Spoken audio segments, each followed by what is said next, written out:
एक समय की बात है, किसी गांव में जहां एक बुढ़िया रहती थी। सभी उसे बुढ़िया माई कहते थे। उसका जीवन बहुत ही सरल और धार्मिक था। बुढ़िया भगवान की बहुत बड़ी भक्त थी और उसके 3 बेटे थे। वह तीनों की शादी कर चुकी थी, जिससे उसके परिवार में 3 बहुएं भी आ चुकी थी। ये देखकर बुढ़िया माई बेहद खुश थी कि उसका परिवार अब पूरा हो गया है। वह दिन रात भगवान हरि विष्णु और माता लक्ष्मी की पूजा में लीन रहती थी और कार्तिक मास में तो विशेष रूप से कार्तिक स्नान किया करती थी। कार्तिक के महीने में हर सुबह वह स्नान करके भगवान को दूध, दही और मिठाई का भोग लगाती थी। बुढ़िया की भक्ति पूरे गांव में प्रसिद्ध थी और भगवान का प्रसाद वह अपने पड़ोसियों को भी बांटा करती थी। गांव के लोग भी बुढ़िया के इस सेवा भाव और भक्ति को बहुत सराहते थे। प्रसाद को पाने के लिए लोग बड़े प्रेम से उसके घर आते थे और आशीर्वाद लेकर जाते थे। पड़ोसियों को प्रसाद देने के बाद बुढ़िया अपनी बहुओं के पास भी भगवान का प्रसाद लेकर जाती थी। बुढ़िया की तीनों बहुएं प्रसाद तो ले लेती थीं, लेकिन दिल से उसका आदर नहीं करती थी। वह सिर्फ दिखावे के लिए प्रसाद लेती थी, लेकिन उसे खाती नहीं थी, क्योंकि वे बुढ़िया से जलन और ईर्ष्या रखती थी। उनके मन में बुढ़िया के प्रति कोई आदर या प्रेम नहीं था। इसके पीछे मुख्य कारण यह था कि बुढ़िया अपनी बहुओं से घर के कामकाज करवाने के लिए अक्सर सुबह सुबह उठा देती थी।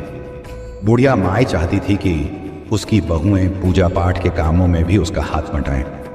वह कहती, आज हमें इतने लोगों को भोजन करवाना है, तुम्हें यह प्रसाद बनाना है, यह पकवान तैयार करना है। सुबह से काम में जुटी बहुएं दोपहर तक खाना बनाती और पूजा का प्रसाद तैयार करती, जिससे वे बुढ़िया से नाराज रहने लगी थी। तीनों बहुएं अक्सर आपस में बातें करती थीं। ये बुढ़िया कब दुनिया से जाएगी, कब हमारा इससे पीछा छूटेगा। बड़ी बहू कहती, हमारा ससुर तो पहले ही मर गया, अच्छा ही हुआ, नहीं तो उसका भी काम करना पड़ता। अब बस इस बुढ़िया का पिंड कब छूटेगा, यही सोचती हूँ। दरअसल बुढ़िया का पति बहुत पहले स्वर्ग सिधार गया था और अब वह अपने बेटों और बहुओं के साथ रहती थी। छोटी बहू तो कहती, ये बुढ़िया रोज रोज नई पूजा निकालती है, इससे तो हमारी नाक में दम हो गया है, कब इससे छुटकारा मिलेगा। वहीं बीच वाली बहू ने कहा, इस बुढ़िया के कारण हम अपने बच्चों की अच्छी तरह से देखभाल नहीं कर पा रहे हैं, उनके लिए अच्छा खाना पहनावा नहीं दे पा रहे हैं और अच्छे स्कूल में भी नहीं पढ़ा पा रहे हैं। इसका सारा खर्च हमारे ऊपर पड़ता है, जिससे हमारी आर्थिक स्थिति बिगड़ रही है। तीनों बहुओं की अपनी अपनी परेशानियां थीं और सभी का गुस्सा बुढ़िया पर निकलता था। वे तीनों हमेशा यही सोचती रहती थीं कि बुढ़िया उनके जीवन से कब जाएगी। उधर बुढ़िया को इन बातों का अंदाजा नहीं था। वह अपनी दिनचर्या में मग्न रहती, सुबह सुबह स्नान करती, हरे विष्णु और लक्ष्मी माता की पूजा करती, प्रसाद तैयार करती और तुलसी माता को जल चढ़ाती। एक दिन जब बुढ़िया अपनी पूजा समाप्त कर भगवान का प्रसाद तैयार कर चुकी थी, उसने पहले की तरह सबसे पहले पड़ोसियों को प्रसाद बांटा। उसके बाद वह अपने घर में बहुओं को देने गई, लेकिन इस बार तीनों बहुओं ने प्रसाद लेने से इनकार कर दिया। बुढ़िया ये देखकर हैरान रह गई और बहुओं से बोली, बहुओं, आज तुमने भगवान का प्रसाद लेने से मना किया, यह ठीक नहीं है। तुम नहीं जानती कि जो लोग भगवान का प्रसाद नहीं लेते, ईश्वर उनसे रुष्ट हो जाते हैं। भगवान का प्रसाद अनमोल होता है, इसे स्वीकार करने में कभी भी संकोच नहीं करना चाहिए। बहुएं बुढ़िया की बातों को नजरअंदाज करके अपने अपने काम में लग गईं। बुढ़िया के मन को बहुत चोट पहुंची, लेकिन वह चुपचाप घर से बाहर चली गई। कुछ दिन बीत गए और छोटी बहू ने अपने पति से कहा, देखो, हमारे बच्चे अभी छोटे हैं, उनके लिए बहुत कुछ करना बाकी है, पर इस बुढ़िया के खर्चे के कारण हम कुछ भी नहीं कर पा रहे हैं। हमें अब बंटवारा कर लेना चाहिए, नहीं तो मैं अपने पीहर चली जाऊंगी और फिर लौट कर नहीं आऊंगी। पति को अपनी पत्नी की यह बात सही लगी और वह बंटवारे के लिए तैयार हो गया। धीरे धीरे मंझली बहू और बड़ी बहू ने भी अपने अपने पतियों को बुढ़िया से अलग होने के लिए मना लिया। एक दिन तीनों भाइयों ने मिलकर अपनी माँ से कहा, माँ, हम अब बंटवारा करना चाहते हैं, हमें बंटवारा चाहिए। बुढ़िया ये सुनकर दुखी तो हुई, लेकिन उसने कहा, ठीक है बेटा, अगर तुम बंटवारा चाहते हो तो वही सही। पंचायत बुलाई गई और गांव के पंच लोग आए। उन्होंने घर की सारी संपत्ति के 4 हिस्से किए, 3 हिस्से बेटों के लिए और 1 हिस्सा बुढ़िया के लिए। चूंकि बुढ़िया अकेली थी, इसलिए उसे कम संपत्ति दी गई।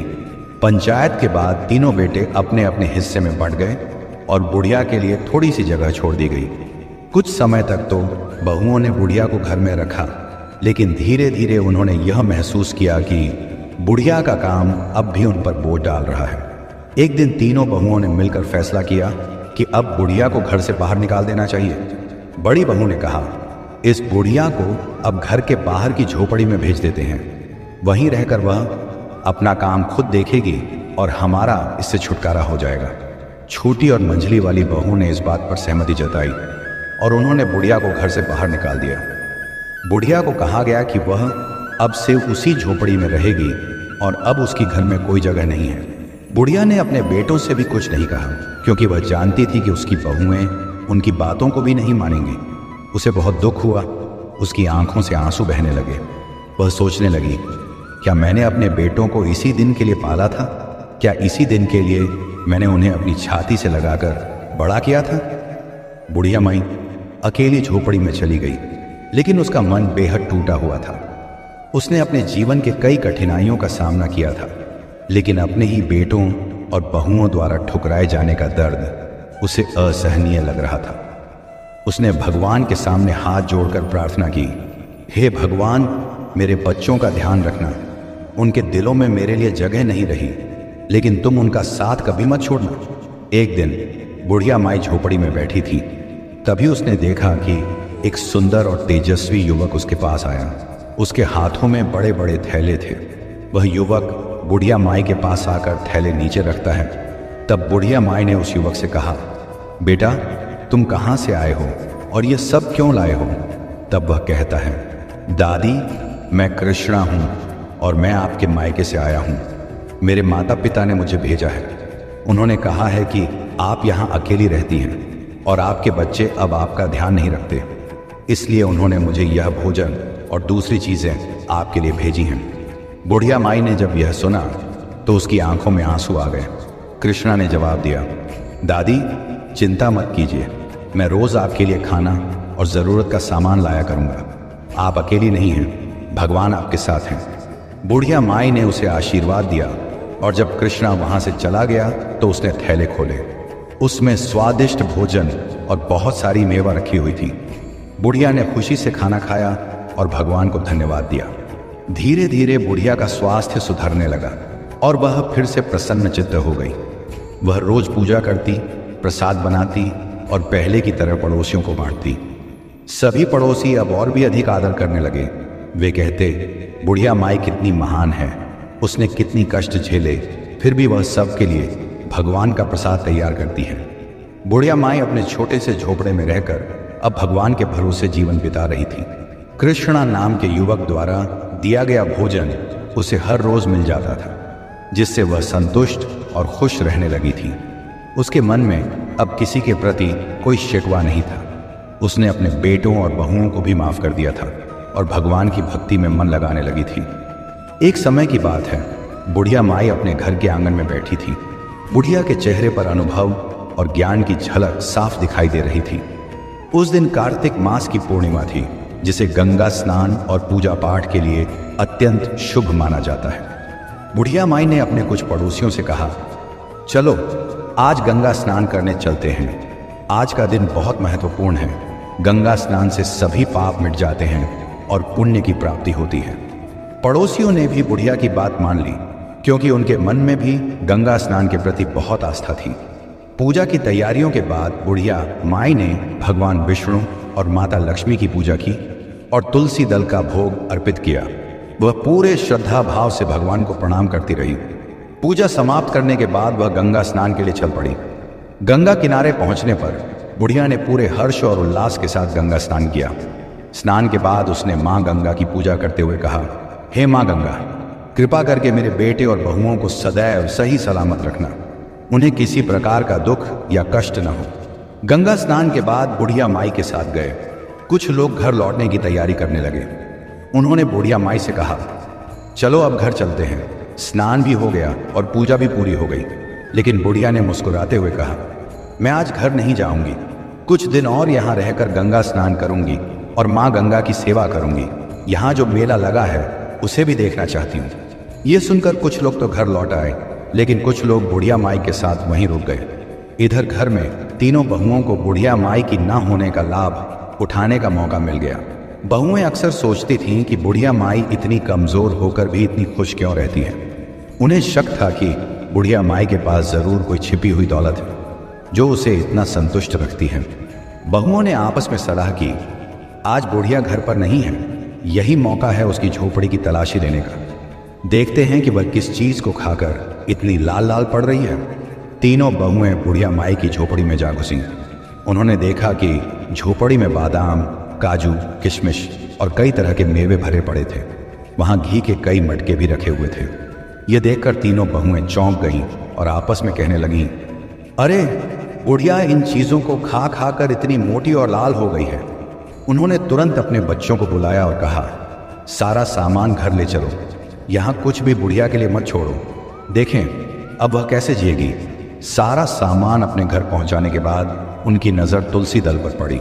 उन्होंने तुरंत तुलसी दल उठाया और उसे नाली में फेंक दिया। बहुएं हंसते हुए कहने लगी, अब बुढ़िया क्या खाएगी और कैसे पूजा करेगी। जब उसे तुलसी दल नहीं मिलेगा तो वह खुद गम में मर जाएगी। इस तरह हमें उससे हमेशा के लिए छुटकारा मिल जाएगा। लेकिन उन्हें यह नहीं पता था कि उन्होंने एक बहुत बड़ा पाप कर दिया है। जैसे ही उन्होंने तुलसी दल का अपमान किया, भगवान नाराज हो गए। उसी समय तीनों बहुएं कुतिया बन गईं। अब वे अपने कर्मों का फल भोग रही थी। वे तीनों कुतिया बनकर अपनी दुर्दशा पर रोने लगी। वे सोचने लगी, हमने क्या किया। हमने बुढ़िया और तुलसी दल का अपमान करके बहुत बड़ा पाप किया है, जिसका यह दंड मिल रहा है। जब उनके बच्चे उन्हें कुतिया के रूप में देखते हैं तो वे डर कर रोने लगते हैं और दूर भाग जाते हैं। तीनों बहुएं रोती हुई अपने अपने घर चली जाती हैं, जहां वे अपने बच्चों को शांत करने की कोशिश करती हैं। वे बच्चों से कहती हैं, बच्चों घबराओ मत, ये हमारे कर्मों का फल है। हम तुम्हारी माँ हैं, लेकिन अपने बुरे कर्मों के कारण कुतिया बन गई है। कुछ समय बाद जब उनके पति घर लौटते हैं और कुतिया को घर में बैठे देखते हैं तो वे क्रोध से आग बबूला हो जाते हैं। वे डंडा लेकर कुतियों को मारने के लिए दौड़ पड़ते हैं।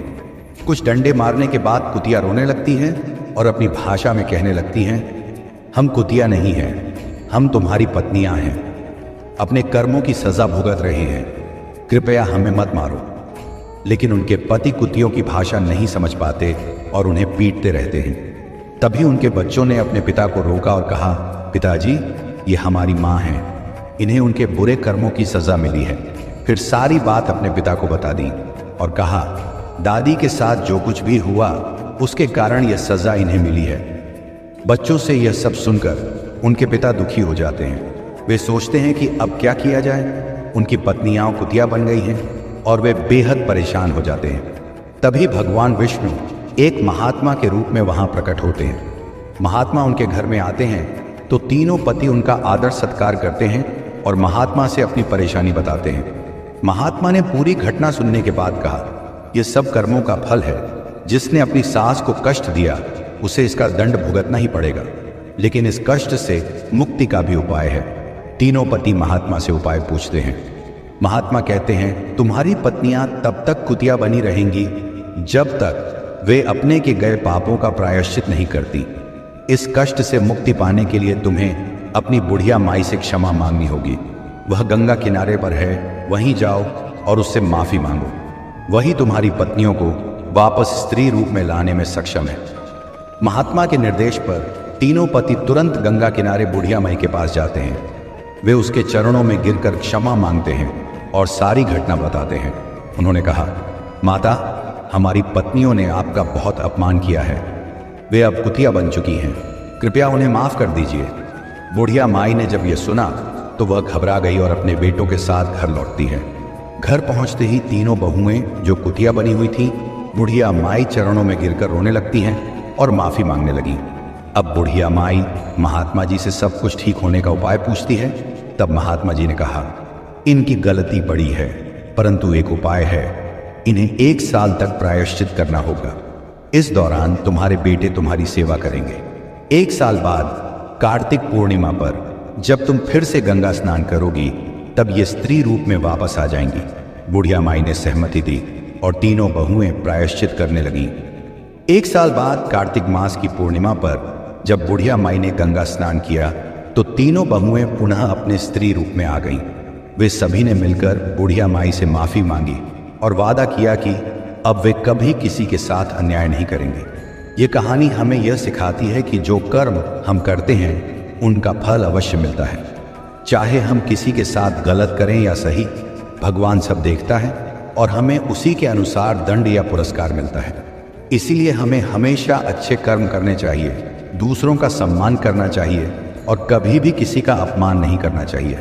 दोस्तों, यह कहानी केवल एक बुढ़िया और उसकी 3 बहुओं की नहीं है, बल्कि यह हर उस घर की कहानी है जहां माता पिता की उपेक्षा की जाती है।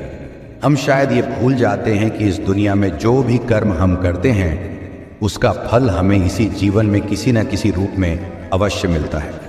माता पिता हमारे जीवन की नींव होते हैं और जब हम उस नींव को कमज़ोर करते हैं तो हमारा ही भविष्य डगमगाने लगता है। अगर आप चाहते हैं कि आपके जीवन की इमारत मजबूती से खड़ी रहे तो उस नींव को प्यार, सम्मान और सेवा से मजबूत बनाएं। यह दुनिया का नियम है, जो हम देंगे वही लौटकर हमारे पास आएगा। इसलिए अपने कर्मों को सोच समझ कर चुनें, क्योंकि यही कर्म आपके आने वाले कल की कहानी लिखते हैं। दोस्तों, हमें यह समझना चाहिए कि आज जो हम अपने माता पिता के साथ करेंगे वही कल हमारी औलाद हमारे साथ करेगी। इसलिए अपने माता पिता की दिल से सेवा करें, उनका सम्मान करें और प्यार दें, तभी हमें भी जीवन में सम्मान और प्यार मिलेगा। वृद्ध माता पिता के साथ अच्छा व्यवहार करना, उनका सम्मान करना ही सच्चा धर्म है, क्योंकि उनके आशीर्वाद से जीवन में सब कुछ प्राप्त हो सकता है। भक्ति का फल देर सवेर अवश्य मिलता है, बस हमें अपना कर्म और आस्था बनाए रखनी चाहिए। जो दूसरों का बुरा सोचता है वह खुद कभी सुखी नहीं हो सकता। मन में प्रेम और सेवा का भाव रखो, ईश्वर की कृपा सदैव बनी रहेगी। अगर आपको यह कहानी अच्छी लगी हो तो इसे अपने दोस्तों और परिवार के साथ जरूर शेयर करें, ताकि वे भी इससे प्रेरित हो सकें। और हाँ, अपने सुझाव और विचार कमेंट बॉक्स में लिखना ना भूलें। अंत में दोस्तों, अगर आप चाहते हैं कि आपके बच्चे भी आपका सम्मान करें तो पहले आप अपने माता पिता का सम्मान करें। यही कर्मों का न्याय है और यही कुदरत का नियम। दोस्तों, अगले वीडियो में फिर मिलेंगे नई कहानी के साथ। तब तक के लिए नमस्कार।